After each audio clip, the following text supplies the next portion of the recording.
Este va. Ya que quede evidencia de que están en clase.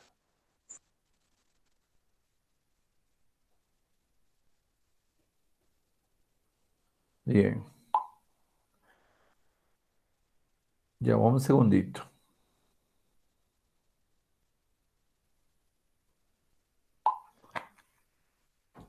Bien. Bueno, chicos, buenas tardes.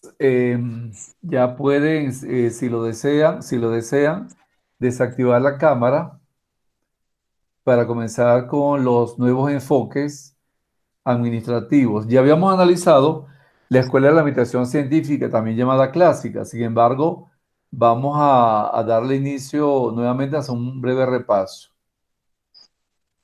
Yo voy a desactivar mi cámara. Ok, déjeme pasar el grid. Ok. Aldidani, ¿qué se hizo? Aquí me falta gente. Presente. Ok. Jazmín está bien. Marlon, Edison y Matucuago. Matango, perdón. O sea que Presente. hay 5 presentes, ¿verdad? Ok, vamos ¿hay alguna pregunta con respecto a la clase anterior?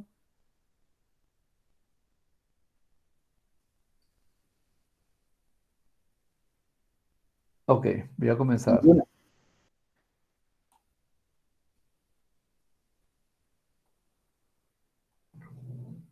¿Ven la pantalla? ¿La están viendo?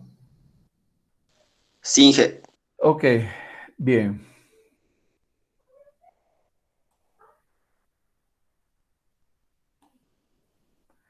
Vamos a dar inicio a los enfoques administrativos. Los 6. Son muchos enfoques administrativos, sin embargo, hay 6 que son los principales. ¿Vieron? Vamos a comenzar con el enfoque de la administración científica o clásica. Algunos teóricos la separan. Algunos teóricos dicen que Taylor fue el padre de la administración científica y otros que Fayol fue el padre de la administración clásica. Sin embargo, la mayoría de los teóricos administrativos la toma como un solo enfoque. ¿Qué plantea este enfoque, esta escuela, esta teoría o este pensamiento? Vamos a ver qué nos plantea.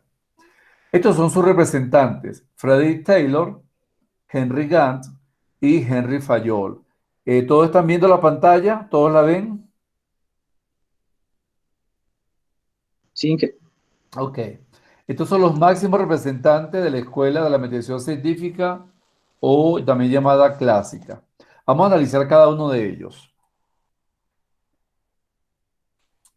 Se llama administración científica por la racionalización que hace de los métodos de ingeniería aplicados a la administración y debido a que se desarrolla investigaciones experimentales orientadas hacia el rendimiento obrero.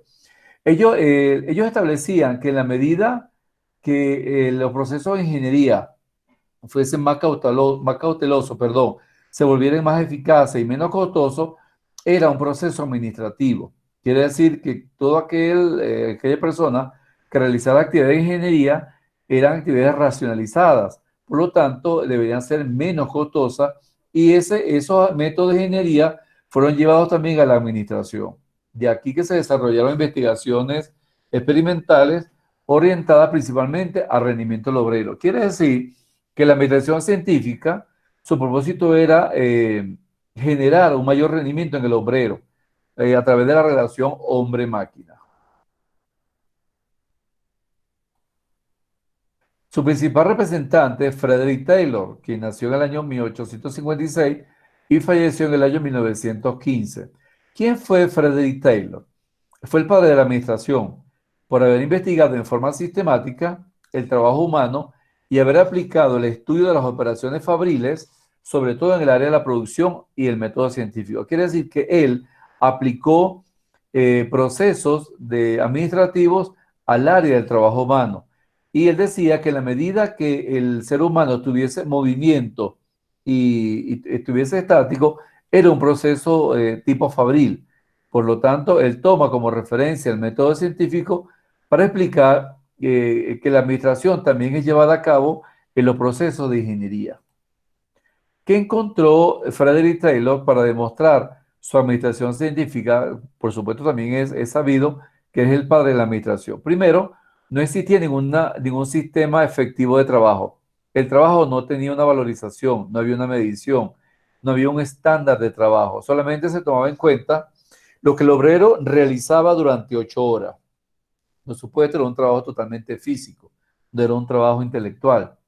No había incentivos económicos para que los obreros mejoraran sus trabajos. Solamente se les pagaba hora trabajada, hora pagada. No había incentivos como vacaciones, ni aguinaldo, ni utilidades, ni bonos de producción, ni bonos de fin de año. No había nada de eso. Solamente trabajo pagado, trabajo realizado, pagado. Las decisiones eran tomadas militar y empíricamente más que por conocimiento científico. Es decir, que solamente se analizaban estrategias. Y las decisiones las tomaba el empresario a través de la explotación del obrero. Pero no se tomaba en cuenta la proactividad, ni las emociones de los obreros, ni su efectividad, ni su eficiencia, ni su eficacia. Los trabajadores eran incorporados al trabajo sin tomar en cuenta sus habilidades y actitudes. Quiere decir que cualquier trabajador era incorporado a cualquier función laboral.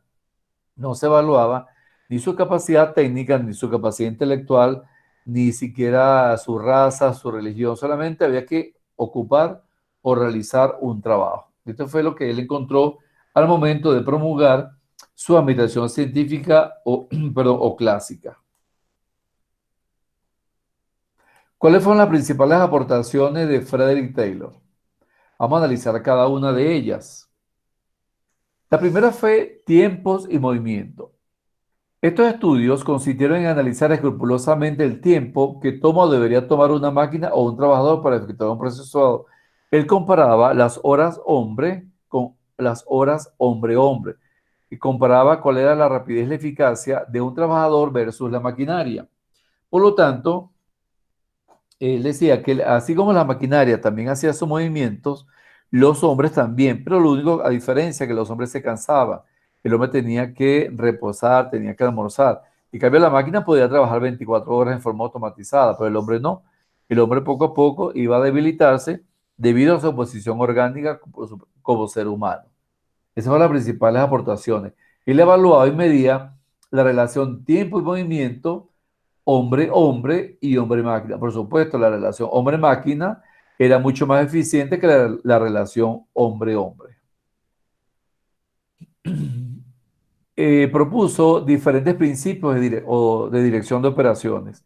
Pregunto, ¿alguna duda hasta aquí? ¿Algún comentario? ¿Algún aporte para analizar cada uno de estos principios? ¿Alguna duda? ¿Alidani? No, ¿No Inge. hay? Ok, vamos a analizar cada uno de los principios que promulga la Escuela de la Administración Científica o Clásica. El primer principio fue la selección científica y la preparación del operario. A cada trabajador se le debe asignar las tareas más elevadas que él pueda desarrollar de acuerdo a sus aptitudes. Quiere decir que se tomaba como referencia las actitudes para delegar más trabajo en un trabajador. Quiere decir que el trabajador en ese momento empezaba a prepararse de acuerdo a sus actitudes físicas como a sus actitudes intelectuales. El segundo principio, establecimiento por cuotas de producción, donde a cada trabajador se debe cubrir por lo menos la cuota de producción establecida en su área. Quiere decir, a cada trabajador se le exigía que cubriera una cuota de producción. Por ejemplo, si eran zapateros, él tenía que elaborar 10 pares de zapatos al día o 8 pares de zapatos al día. Si no, su sueldo no iba a ser cancelado en su totalidad. Es decir, se tomaba en cuenta más la cantidad que la calidad del producto. El tercer principio proporciona incentivos salariales. Es aquí donde empieza a tomarse en cuenta el ser humano como trabajador. Al trabajador que exceda con el mínimo de producción requerida, se le deberá proporcionar un incentivo económico proporcional al excedente. Quiere decir que si cada trabajador se le delegaba que elaborara 10 pares de zapatos y ese trabajador en 8 horas hacía 15, se le pagaba esa cuota de producción. Había un incentivo laboral. A mayor producción, mayor salario. Pero lo importante es que esa producción tuviese calidad. Otro principio es la planificación centralizada.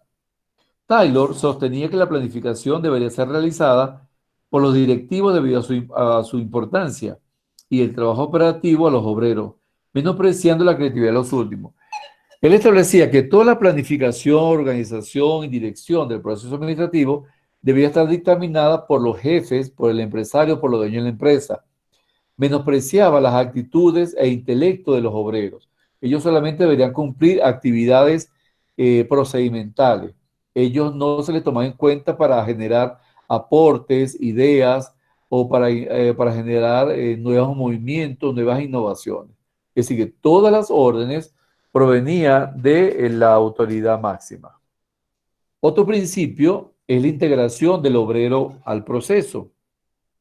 Aquí Taylor rectifica diciendo que su principio de planificación centralizada en él debe ser tomado en cuenta al trabajador, puesto para mejorar la calidad esperada.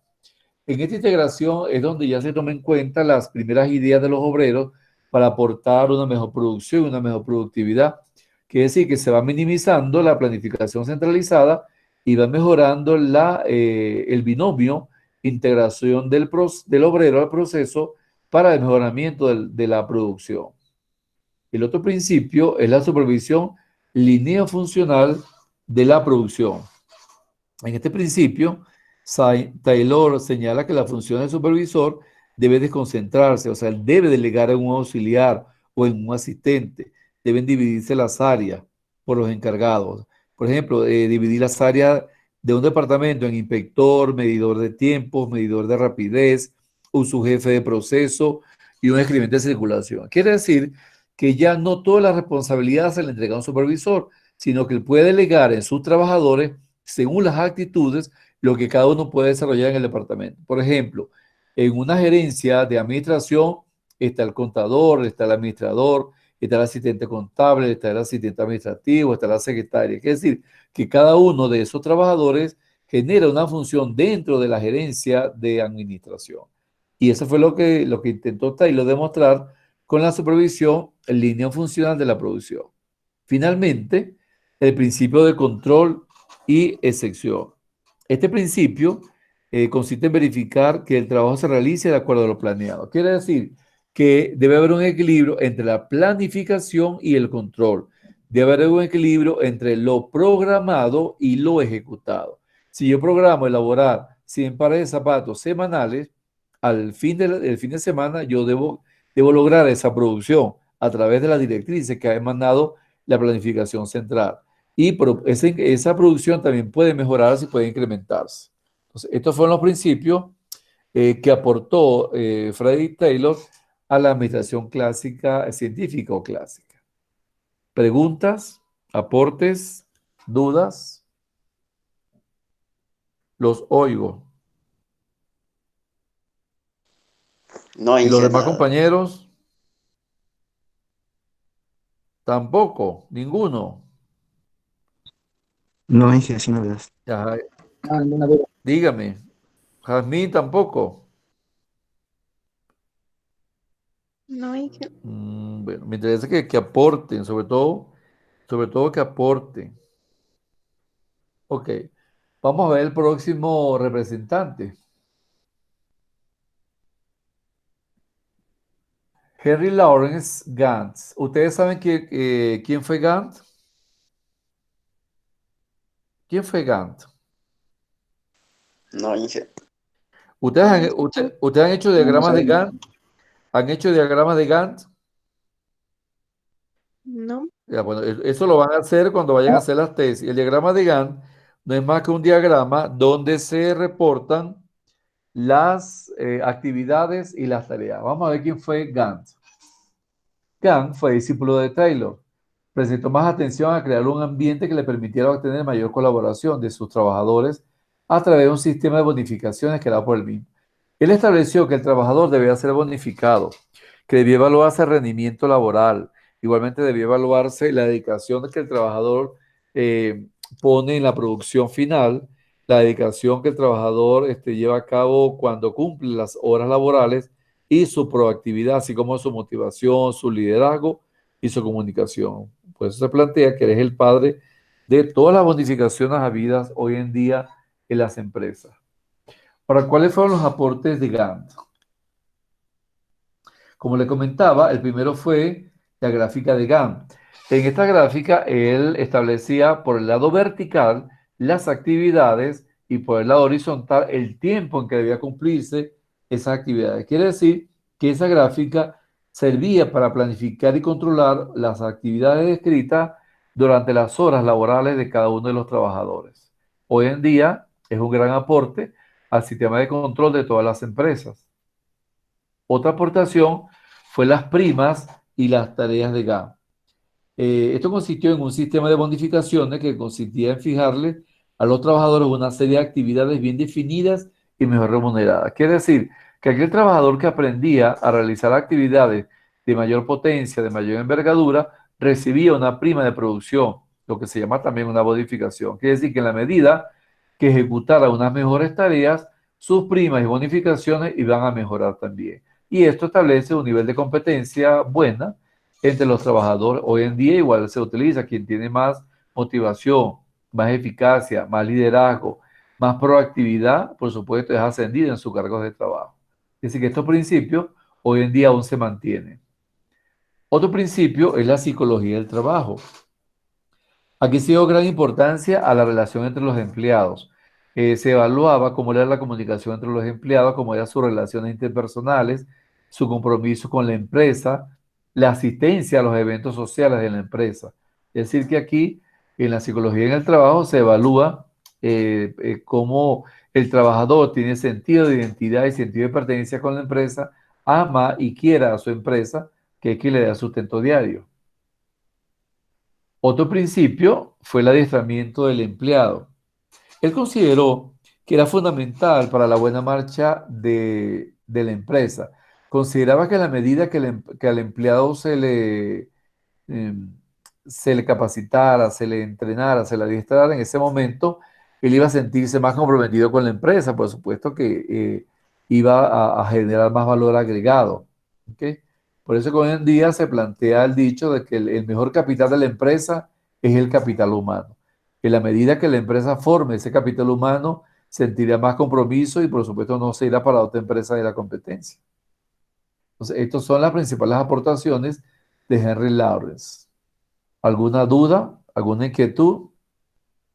Acuérdense que estos son elementos que ustedes deben tener en cuenta para realizar el cuadro sinóptico comparativo de las escuelas administrativas.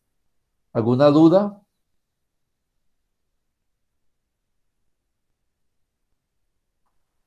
¿Alguna pregunta?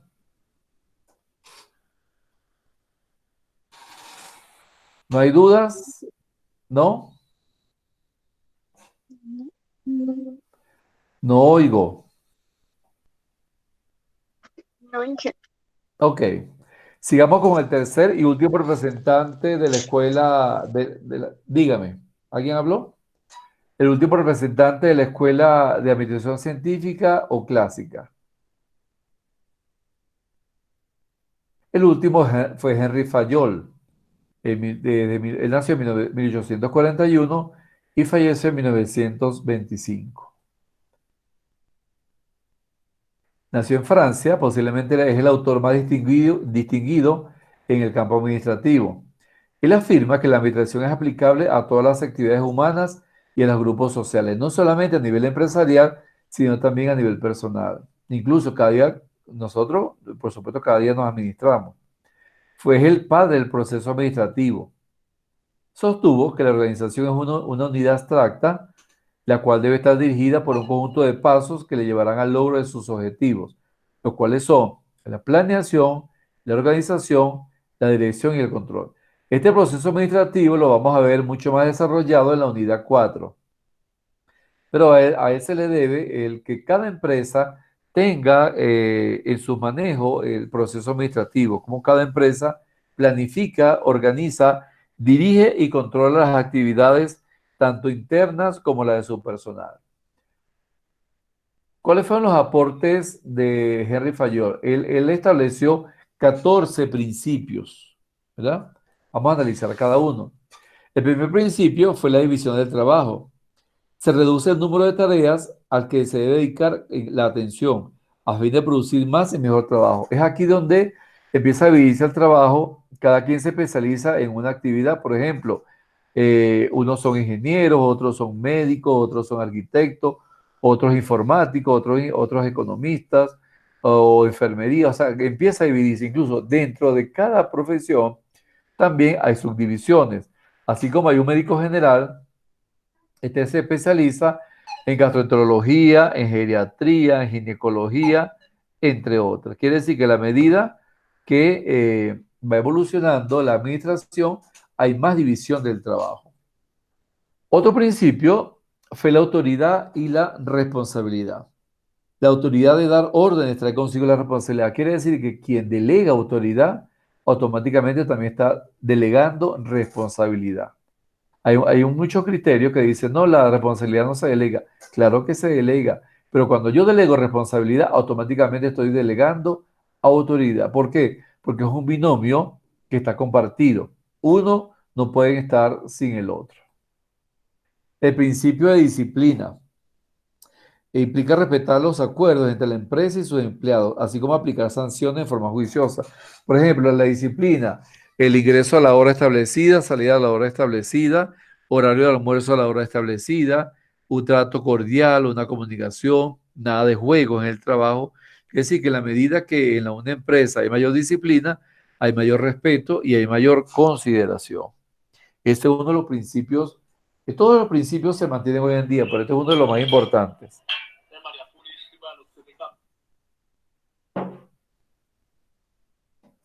Ok, el cuarto principio es el de unidad de mando.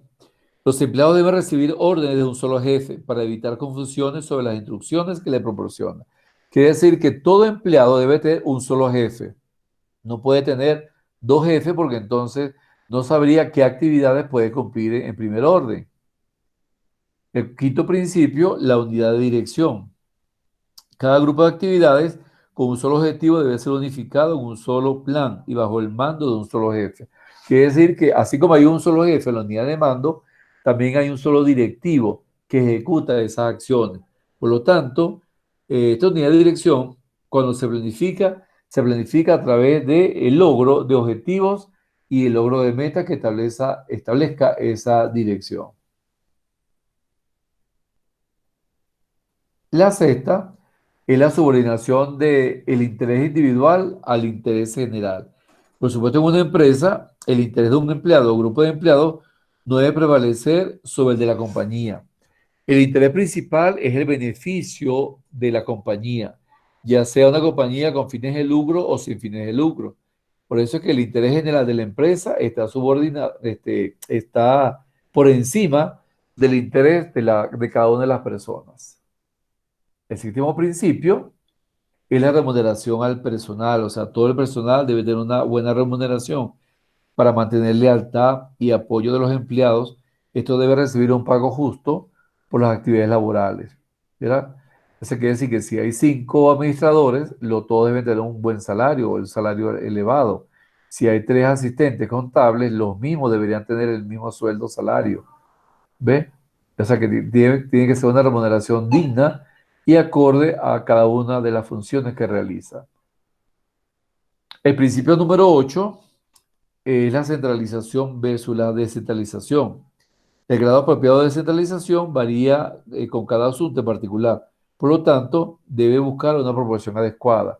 Quiere decir que las órdenes centralizadas deben ser bien dirigidas hacia la descentralización. Así como el presidente de Ecuador es el orden centralizado, él dirige las acciones del gobierno a cada uno de los cantones a través de las gobernaciones, las alcaldías, entre otros organismos públicos. O sea, esto también se mantiene hoy en día. Todos los principios se mantienen. El noveno principio de Fayol, es la jerarquía. ¿Verdad? Es lo que establece también como la cadena de mando. La cadena donde los superiores están por encima de los cargos superiores, perdón, están por encima de los cargos inferiores y por supuesto se le debe orden y respeto. Es al igual que en la milicia, al igual que en los militares. El principio número 10 es el orden. Orden en cuanto al trabajo, un lugar para cada cosa y cada cosa en su lugar. Cada puesto de trabajo debe estar ordenado. Todas las actividades deben ser planificadas y ordenadas. Limpieza, sobre todo, en el trabajo. El principio 11 es la equidad, llamada también igualdad. Es una combinación de amabilidad y justicia en el trabajo. El principio 12 es la estabilidad personal. Siempre cuando ingresamos a una empresa, lo primero que buscamos, perdón, es la estabilidad del personal. Una rotación alta del personal incrementa una ineficiencia. Quiere decir que una persona no puede estar un mes en un cargo, el otro mes en otro cargo, el tercer mes en otro cargo. Mínimo, una persona debe durar entre 2 y 3 años en un cargo y luego ir rotando en la medida que esa persona se especializa, en la medida que la persona se capacita o se promueve. El principio 13 es la iniciativa. Este principio involucra pensar en un plan y asegurar el éxito. O sea, todo trabajador debe tener una iniciativa para generar una actividad, no estar de perfil bajo, no esperar que lo manden. Para eso tiene su plan de acción o tiene su plan laboral. Y el principio 14 o el último principio es el espíritu de grupo o unión personal. Hay un dicho que dice, la unión es la fuerza de todos. La unión es la fuerza que viene para mover el personal. Entonces, este principio de grupo quiere decir que todos los trabajadores deben ser proactivos para que la empresa se mantenga. No deben haber funciones aisladas. Debe haber una unión permanente en el personal. Preguntas, preguntas, dudas, inquietudes. No oigo. ¿Seguro? ¿Y los demás compañeros? No hice por mi parte. Alidani, su intervención, su aporte. En parte también no hay ninguna pregunta. Matango. No hice por mi parte. Ajá, un momentico que voy a verificar algo aquí. Segundito.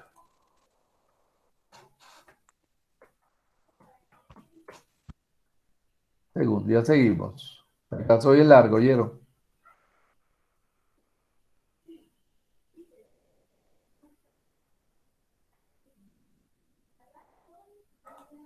Segundito.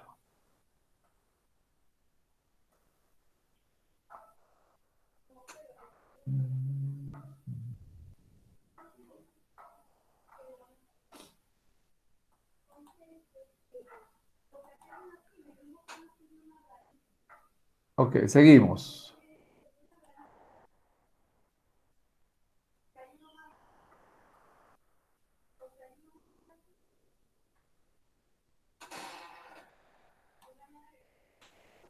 Henry Fayol también detecta y describe 6 diferentes funciones de la organización. Estas son las 6 funciones también propuestas por Henry Fayol a diferencia de los 14 principios.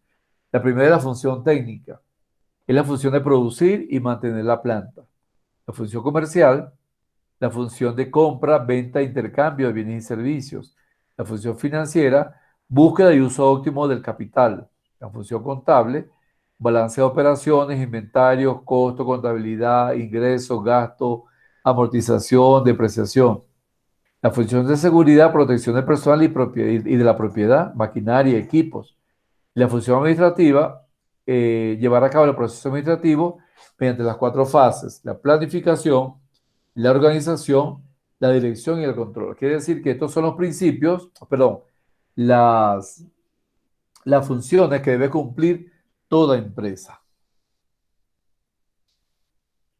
Pasamos al segundo enfoque, que es el enfoque conductual o humanista. Este enfoque surge en 1940 y sus representantes son Elton Mayo, Abraham Maslow, Henry Herbert, Douglas MacGregor y McClelland. Vamos a analizar algunos de ellos, no todos. Sin embargo, en el material teórico que se le va a entregar aparecen las propuestas de cada uno.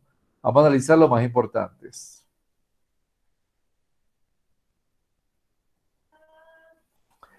¿Cuáles fueron los aportes de este enfoque? La administración debe adaptarse a las necesidades de los individuos que integran la empresa y que este enfoque no puede ser casual, sino que debe fundamentarse en estudios psicológicos del individuo. Quiere decir que este enfoque toma en cuenta los aspectos psicológicos del individuo, ¿verdad? Sus motivaciones, sus necesidades, ya que el factor humano resulta determinante de la empresa. A diferencia de la escuela clásica o administrativa, solamente toma en cuenta al trabajador como una máquina, que cumpliese las tareas, que cumpliese su horario, que cumpliese la producción, pero no toma en cuenta sus sentimientos, sus emociones, su intelecto como tal. En cambio, este enfoque conductual toma más en cuenta el factor humano y el factor psicológico que el factor mecánico, digámoslo así de esta forma.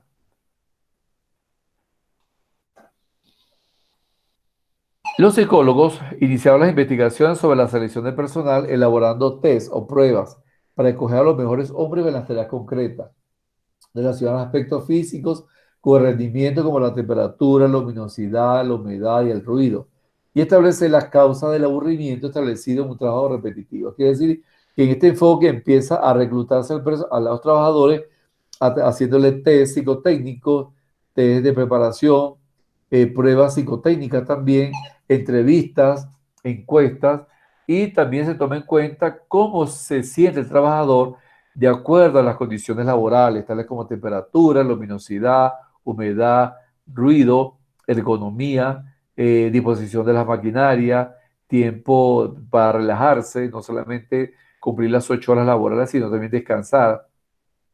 Y también este enfoque trata de analizar cuáles son las posibles causas del aburrimiento de los trabajadores en un trabajo principalmente repetitivo, puesto que más que todos los trabajadores que realizan trabajos repetitivos son los obreros. La desventaja de esta corriente es que el idealismo respecto a las relaciones humanas está condenado a la impopularidad en un campo tan práctico como la empresa, ya que en muchas ocasiones se descuida el aspecto técnico y el paternalismo exagerado ocasiona resultados muy pobres. O sea, la gran desventaja de esta escuela es que se tomaba mucho en cuenta el aspecto psicológico y no se tomaba en cuenta el nivel productivo o nivel de productividad que pudiese realizar ese trabajador. Algunos teóricos dicen que este enfoque no tiene una relevancia psicológica a nivel laboral, sino más que todo a nivel personal, a nivel humano, a nivel de cómo se siente el trabajador en sus horas de trabajo. Otro representante de esta escuela es la teoría XY, la teoría de MacGregor en el año 1906, cuando nació y falleció en 1964. Vamos a ver qué establece la teoría X. Estas teorías son opuestas. La teoría X establece que el trabajador tiene que ser obligado, controlado y amenazado para que cumpla con los objetivos organizacionales. ¿Okay? Quiere decir que el trabajador solamente cumple por recibir un sueldo y un salario, no porque le guste el trabajo.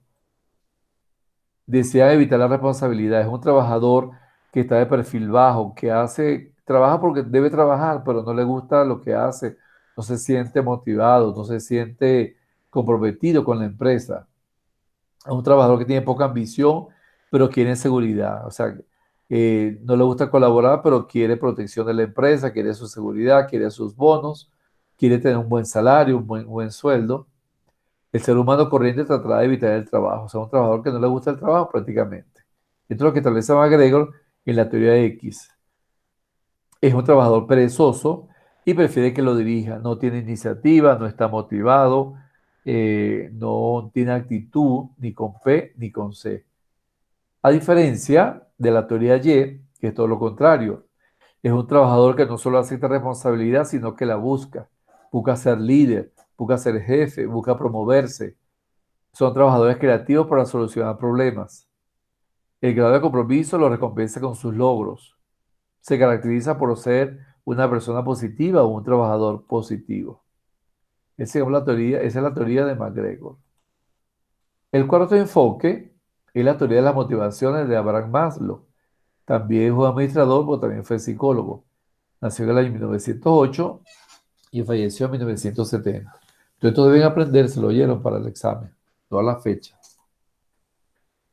Maslow propone la pirámide de las necesidades. Él establece que las necesidades, que son diversas las necesidades de la persona, hay necesidades fisiológicas, necesidades de seguridad, de afiliación, de reconocimiento y de autorrealización. Él transforma estas pirámides según el orden de jerarquía o el orden de prioridad y promueve la pirámide de las necesidades. Él dice que las principales necesidades, las que deben estar en la base piramidal, son las necesidades fisiológicas, tales como la respiración, la alimentación, el descanso, el sexo y la homeostasis. Luego le siguen las necesidades de seguridad. Necesita sentirse seguro físicamente, seguridad en el empleo, en los recursos monetarios, a nivel moral, familiar, de salud y de propiedad privada. Luego le sigue la necesidad de afiliación, amistad, afecto, intimidad sexual, compromiso, matrimonio, bautizos, primeras comuniones, la afiliación familiar, sentir que juega, por ejemplo, si es un deportista, sentirse comprometido con el deporte, con el gremio deportista. Luego de allí el reconocimiento, ¿verdad? La necesidad de ser reconocido, ser un profesional reconocido, de confianza en el trabajo, confianza en sí mismo, respeto tanto a sus semejantes como a sí mismo y lograr el éxito. Esta necesidad de reconocimiento es cuando por lo general se logra un título universitario. Y finalmente, luego de graduarse, las últimas necesidades, que es la de autorrealización, cuando ya he desarrollado un trabajo intelectual bastante progresivo y busco ser reconocido moralmente por mi creatividad, por mi espontaneidad, falta de prejuicios, aceptación de hechos y resolución de problemas. Entonces, esta es la propuesta del enfoque de las motivaciones de Abraham Maslow, cuya base piramidal está en las necesidades fisiológicas y poco a poco se van satisfaciendo otras necesidades. ¿Alguna pregunta, alguna duda con respecto al enfoque de la teoría de la motivación de Abraham Maslow? ¿Alguna duda? ¿No hay duda? Epa, respondan. No, Inge. Los demás compañeros, aporte. ¿Algún aporte? No, Inge, todo claro. Ok. Vamos a ver ahora. Me tapa la nariz. El quinto enfoque, la teoría de los sistemas. Esto va muy conectado con la profesión que ustedes siguen, perdón. ¿Qué es un sistema? Se define como un conjunto de elementos íntimamente relacionados para un fin determinado o como un conjunto de combinación de elementos o partes que forman un todo unitario y complejo. Quiere decir que un sistema no es más que un conjunto de entradas y de salida de información. También se establece la teoría general del sistema. Estudia las organizaciones como sistemas sociales inmersos y sistemas sociales mayores y en constante movimiento que se interrelacionan y afectan mutuamente. Quiere decir que una empresa es un subsistema de una industria. El conjunto de empresas de forman la industria. ¿Okay? En el caso de ustedes, que son estudiantes de sistema, el conjunto de estudiantes forman la dirección del sistema conjuntamente con un coordinador y los docentes. Quiere decir que esa teoría general del sistema no es más que la combinación de elementos que van desde lo particular a lo general. Este enfoque del sistema establece que todo sistema tiene entradas o insumos, pero también tiene salidas o resultados. Y por supuesto, entre el puente que une esas entradas y las salidas se le llama procesamiento o transformación.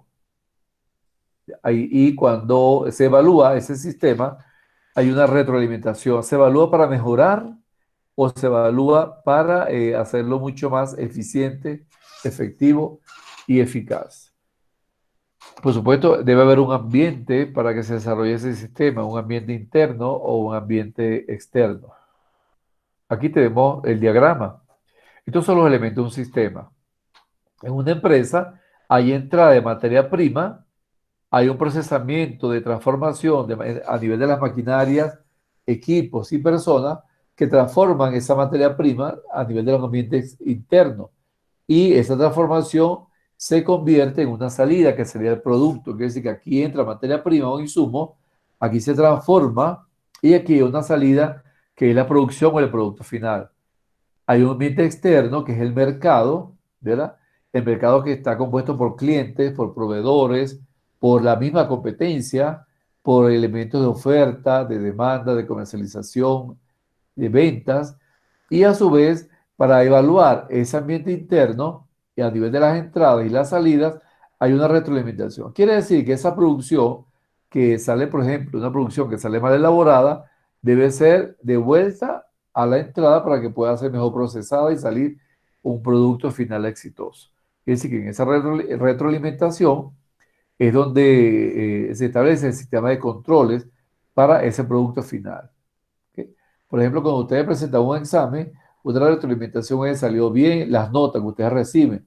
Si es una nota baja, por supuesto hay que repetir el examen, quizás, o hay que estudiar un poco más. Ahora, si las notas son elevadas, la retroalimentación quiere decir que es positiva. ¿Alguna pregunta con la teoría de sistemas? ¿Alguna duda con respecto a los elementos de un sistema? No, Inge. Ok. Aquí vamos a ver otros elementos, por ejemplo, aquí un ambiente mucho más amplio. Fíjense que la empresa está compuesta por recursos humanos, finanzas, producción, compra y mercadotecnia. Ahora, esta empresa sería el ambiente interno. ¿Cuál sería el ambiente externo? ¿Verdad? Los proveedores, los clientes, el gobierno y la competencia. ¿Verdad? Quiere decir que a nivel del ambiente interno y el ambiente externo se forma el medio ambiente. Quiere decir que esto es un sistema. La empresa está conectada internamente con recursos, finanzas, producción, compra y mercadotecnia, pero también está conectada externamente con clientes, proveedores, competencia y con el gobierno. Esto es lo que se llama un diagrama de la organización como sistema.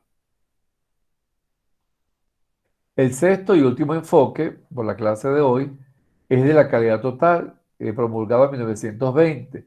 Proviene de la escuela japonesa, que establece que la calidad es el comportamiento del producto que produce satisfacción en el cliente, adecuación en el uso o la ausencia de deficiencias que evita insatisfacción en el cliente. Quiere decir que la calidad es, digamos, la inexistencia de deficiencias o la ausencia de deficiencias, ya sea en un bien o un servicio. Siempre decimos, una calidad regular, eso no existe. La calidad o es buena o es mala. Lo que se busca es que la calidad sea óptima. Ahora bien, ¿qué es la calidad total? Es un concepto administrativo. Se le llama total porque lo que se busca es la integridad de la empresa. Surge como concepto administrativo que busca la participación organizada de todos los miembros de la organización, elevando integralmente la calidad de su proceso. Quiere decir que hay una combinación de recursos humanos y procesos administrativos, productos y servicios, previendo errores o evitando errores y haciendo un hábito de la mejora constante con el propósito de satisfacer necesidades y expectativas del cliente. Quiere decir que la calidad total es la calidad en todos los procesos, a nivel de insumos, a nivel de transformación, a nivel de producción, a nivel del medio ambiente, ya sea interno o externo. Es decir, que la calidad total debe estar presente en la oferta, en la demanda, en el precio, en la comercialización, en la mercadotecnia, en los niveles de publicidad, los proveedores también. O sea, un máximo de 100% de calidad total, generando mejores expectativas en el cliente y, por supuesto, satisfaciendo todas sus necesidades. A eso se le llama el enfoque de la calidad total. ¿Preguntas? ¿Dudas?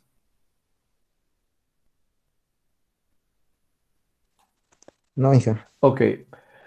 Esta calidad total tiene diferentes representantes. Los más importantes son Deming y Ishikawa. Vamos a ver el ciclo de control de Deming. Deming establece 4 fases. La primera es la planeación o planear.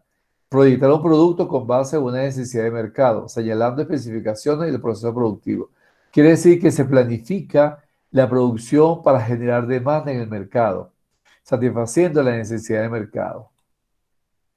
El otro elemento del ciclo de control de Deming es ejecutar el proyecto. Cuando se ha planificado, se ha evaluado la necesidad del mercado, se evalúa la demanda, se ejecuta el proyecto para satisfacer las necesidades del cliente. Luego que hemos satisfecho la necesidad del cliente y hemos observado una alta aceptación del producto, del bien, el producto se mantiene en el mercado a nivel de la competencia, a nivel de precios, se verifica el producto conforme a identificadores de calidad durante la fase de proceso de producción y comercialización. Se verifica que hay un equilibrio entre el nivel de producción y el nivel de comercialización. No solamente por el hecho que sea una alta demanda debemos descuidar los niveles de comercialización, al contrario, debemos siempre estar pendientes de que el producto o servicio llegue a satisfacer a un gran mercado, no solamente el mercado nacional, sino también al mercado internacional. Y por último, el actuar. El actuar no es más que la evaluación, interpretar reportes, registros, para actuar a través de cambios en el diseño del producto. Es decir, si hay que cambiar el diseño del producto, vamos a actuar. Si hay que cambiar los procesos, vamos a actuar a nivel de la producción y de la comercialización. Es decir, lograr una mejora continua. Eso es lo que propone el ciclo de control de Deming, que el producto, el servicio, tenga una mejora continua desde el primer lanzamiento hasta el proceso de que llegue al mercado y muchas veces hacer retroalimentación, evaluar el producto o servicio en el mercado de manera de que no se pierda en el tiempo. Hoy en día vemos muchas marcas que permanecen durante muchos años y eso obedece a que hay un constante actuar dentro del ciclo de control de Deming. Aquí vemos los elementos. ¿Verdad? ¿Qué es planificar? Se responde a las siguientes preguntas. ¿Qué y cómo planificar? Se identifica el problema, se evalúa la situación actual, se analizan las causas, se establecen objetivos, se formulan estrategias, planes y acciones a realizar. A nivel del hacer, se implementan las posibles soluciones, se asignan funciones y responsabilidades a las personas capacitadas, se aportan recursos monetarios, físicos, tecnológicos, materiales y se registran los datos. En la verificación, se sigue el proceso y se mide de forma continua. Se evalúan los datos y las acciones introducidas. Se identifican las causas del éxito o del fracaso. Y finalmente, el actuar, se le plantea objetivos, ¿verdad? Los objetivos desarrollados en la planificación. Se analizan las estadísticas, cómo van las estadísticas, cómo van las ventas, los precios, la demanda. Se analiza lo que ha funcionado, es decir, que lo que ha funcionado se deja y lo que no ha funcionado se reformula. Y se establecen las acciones de mejora preventivas o correctivas. Si esto es así, que si este actuar va a incidir nuevamente en el ciclo a través de la planificación, el hacer, el verificar y el actuar. Preguntas con respecto al ciclo de control de Deming, a las 4 fases. ¿Dudas? No, hija. No, Inge. ¿Seguro? ¿No hay dudas? Bueno, seguimos entonces. El ciclo de control de Ishikawa. Ishikawa fue un japonés que desarrolló también, conjuntamente con Deming, la teoría de la calidad total. Sus principios son muy semejantes a los de Deming. El principio de planear, determinar metas, objetivos y métodos de producción. El hacer, realizar el trabajo previo a la educación y capacitación de los ejecutores o de los trabajadores. Hay que formar a los trabajadores. Hay que educar a los trabajadores. La tercera fase, verificar permanentemente si el producto satisface lo planeado, incluyendo la satisfacción del cliente. Quiere decir, aquí estamos verificando cómo ese producto está satisfaciendo las necesidades y la demanda del cliente, porque ya ha sido planeado y ya ha sido capacitado el personal de producción. Finalmente, el actuar no es más que el control, tomar acción correctiva necesaria en caso de que alguna de estas fases tenga alguna debilidad. Aquí está el control, el ciclo de control de Ishikawa. Planear, establecer medidas y objetivos, determinar métodos, alcanzar metas, es un sistema de hacer, personal competente y que realice el trabajo, por eso se capacita. En la verificación, comparar objetivos con metas establecidos aquí en la planeación, medir el desempeño laboral.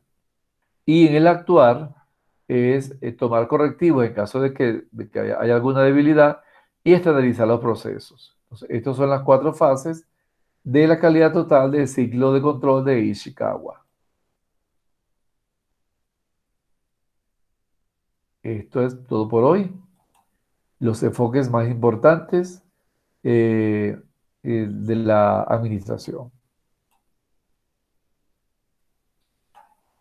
Bien, chicos, preguntas, dudas. Marlon, Edison, Chasi, No, Inge. ¿seguro? No, Inge. ¿Y demás compañeros? Ninguna, No, Inge. Alidani, ¿no hay preguntas? ¿Seguro? Sí, seguro, ninguna pregunta. Ok, ¿cómo por va el el cuadro momento tuve comparativo? pregunta, Inge. Ok, el cuadro comparativo, ¿cómo va? Las actividades, Bien, Inge. sí. Recuerden que luego de esta clase le voy a subir la lámina y la clase al aula virtual. Deben hacer una actividad. ¿Oyeron? Tienen que hacer una actividad luego de esta clase. Puede ser un foro, una sopa de letras. Vamos a ver qué les coloco ahorita. Porque es la constancia que nos da el... Y la constancia que nos da el haber actuado, estado en clase. Ok. ¿No hay dudas entonces con la plataforma? No, Inge, en la plataforma. Porque vamos a revisar la plataforma. Vamos a ver. Vamos a ver la plataforma. ¿Qué actividades hay?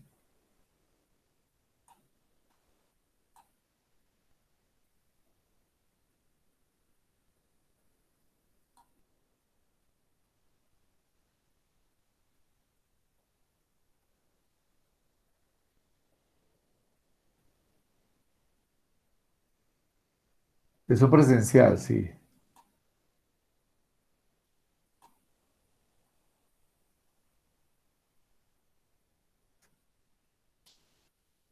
Ya va. Y voy a pasar la asistencia. Vamos a ver administración de empresa. Administración de empresa, unidad 2.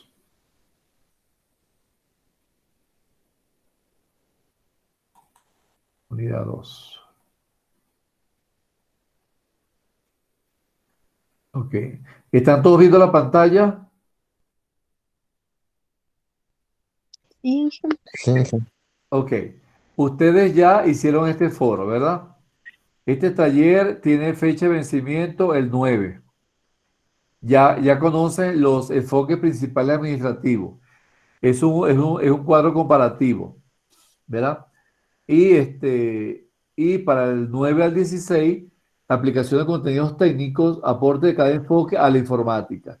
¿Qué aporte genera cada uno de los enfoques analizados hasta ahora a la informática?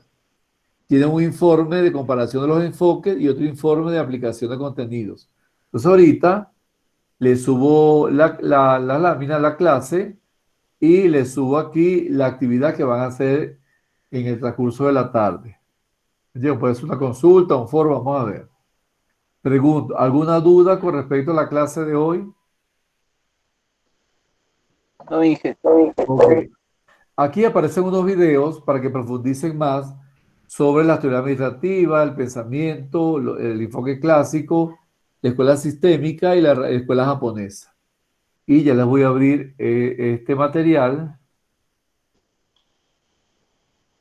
Este material ya está abierto. Ya va. De manera que la próxima semana ya estamos en disposición de comenzar la unidad 3. Vamos a ver, ya va un segundito, mostrar.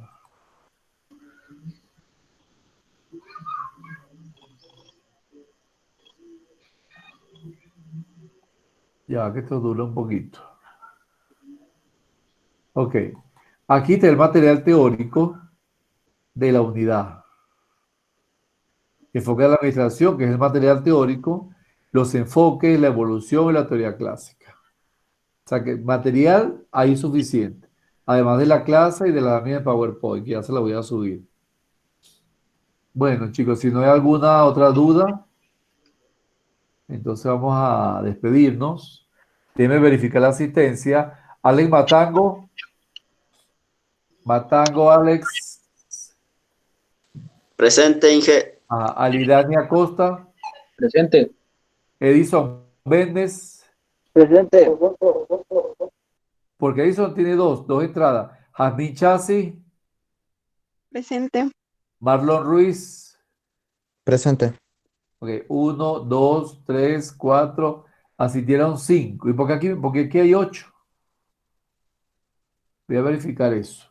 Solamente voy a tomar en cuenta la asistencia de los que participaron, de a quienes hoy, a los demás no voy a tomar la asistencia. ¿Oyeron? Entonces, para que estén pendientes, déjenme tomarle foto para tenerlo como evidencia de quienes estuvieron presentes. Ya va, un segundito. Yo tengo que soportar todo esto en fotografías. Ok. Bueno, chicos, si no hay alguna otra pregunta, vamos a despedirnos. Vamos a detener la grabación. Buenas tardes, muchísimas gracias.